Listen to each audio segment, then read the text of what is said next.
Hello everybody and welcome to Fire Force Season 2 Episode 10, I think we're on, Anime Review. This week's episode was pretty damn awesome at the start, and also, we had the awesome fight thing at the start, and then the second half was basically dedicated to... Shoot man, almost swore there, shoot man, we've been lied to. The Church are evil, maybe, who knows. I'm definitely thinking, they're up to something, maybe not being outright evil though. But anyway, let's crack on with the episode. See what went down and everything. Let's do this.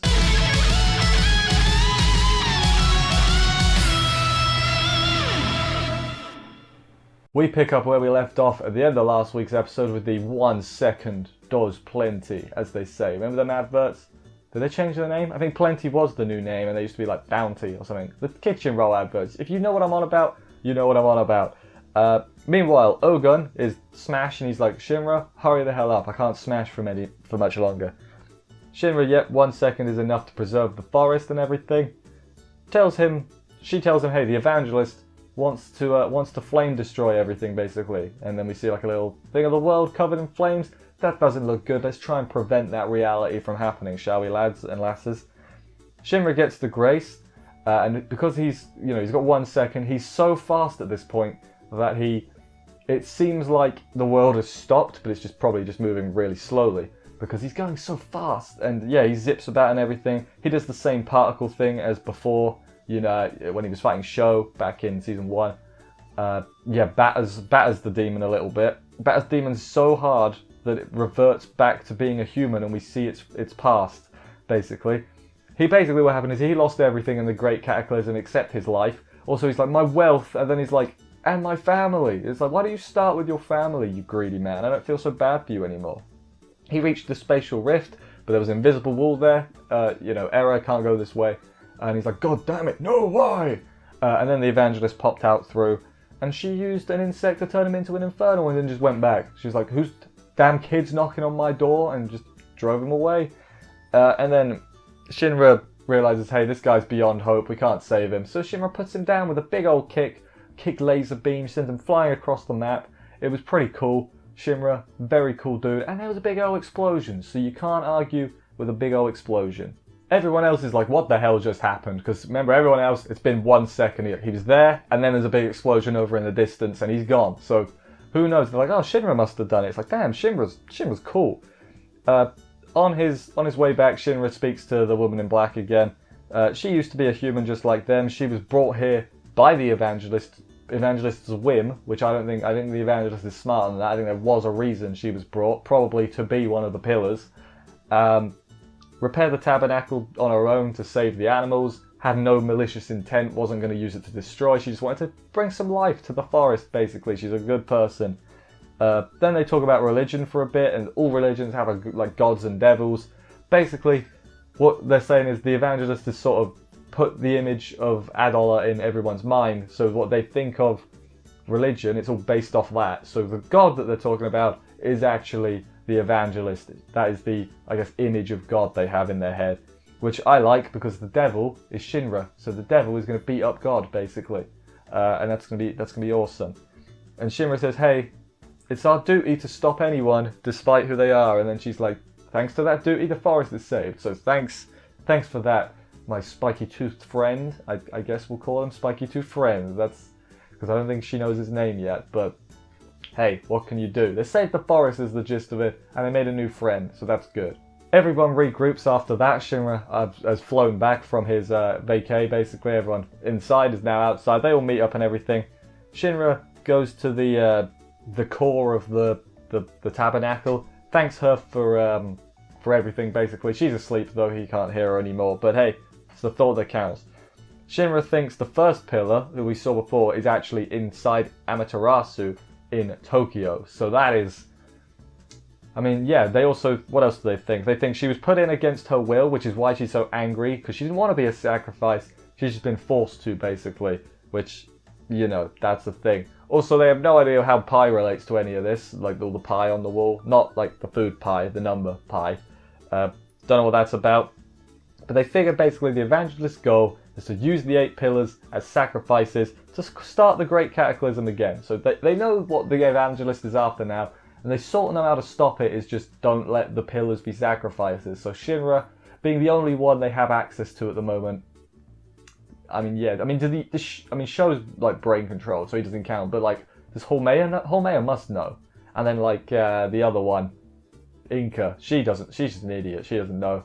But hey, what can you do? They know the plan now, so they can get further in stopping it, basically.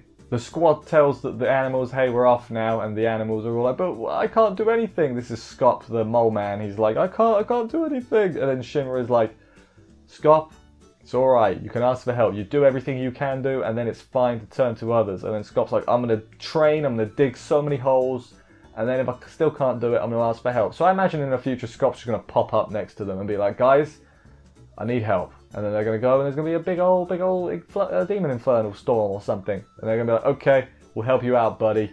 Who knows? Sort of how I think doing that. But then the crew sets off, and once again, on their way back, they get high because they forgot about their gas masks, and Licht is like, guys, what the hell are you doing? Put your damn masks on, basically. But no, because they get high. And then they got high.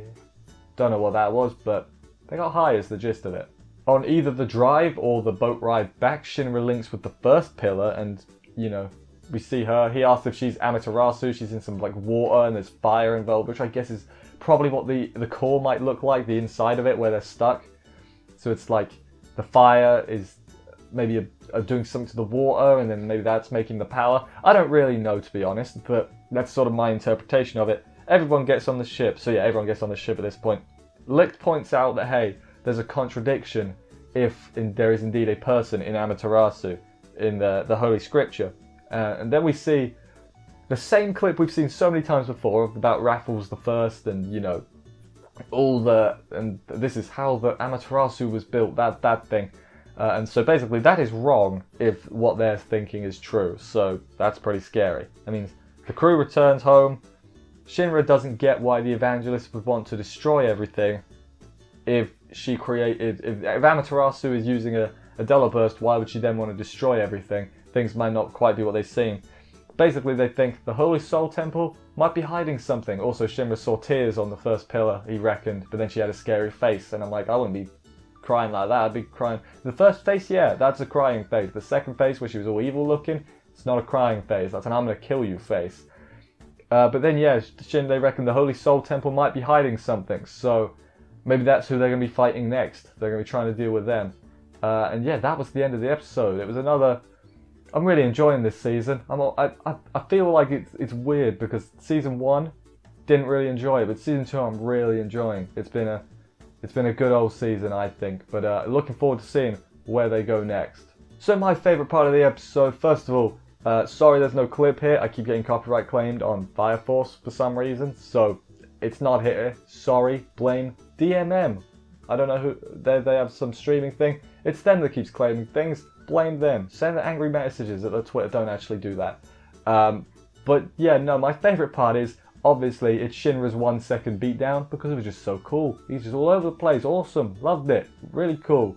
I don't have much to add on it. It was just really good, wasn't it? Shinra being 1 second cool. When, like, Fire Force, I would say, where it matters, it's really well animated. Like, there are some, like, when they're just standing around where it's like, oh, that looks a bit iffy.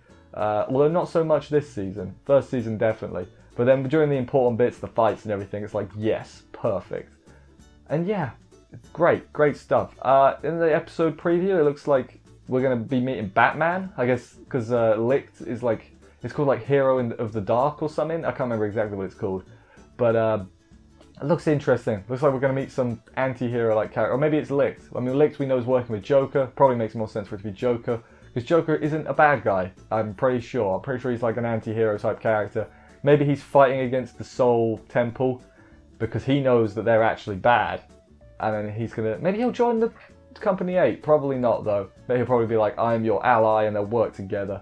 Who knows? I most certainly do not. But anyway, I'm just gonna leave that in. That was fine.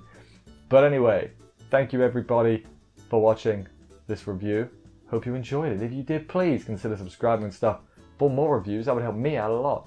I will see you next week for another episode of this. Take care, and bye, guys.